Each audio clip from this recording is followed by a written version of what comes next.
Car थे जिसमें 4 गाड़ी के लोग थे और ये एक नदी में गिर गया ऊपर और इसमें लगभग 4 लोग बच तो गए हैं लेकिन बहुत ज़्यादा सीरियस हालत में है। 4 लोग चारों बच के गए हैं। तस्वीर देखो हालत मैं दिखाता हूँ आप ऊपर वाले से दुआ करना कि चारों जल्दी जल्दी ठीक हो जाए।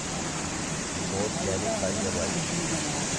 गाड़ी निकालने का वाइट ऊपर शायद बादल फटा है लेकिन सैलाब ज़्यादा आ रहा है।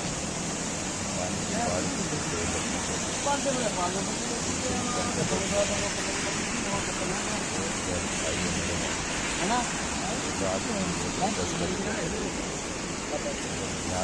यहाँ से जगह से निकले भाई पीछे पानी यहाँ पर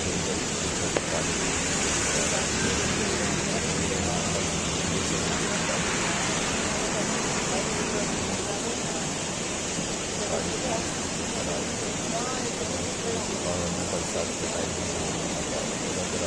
गाड़ी बहुत सी गाड़ी को हिसाब से गाड़ी से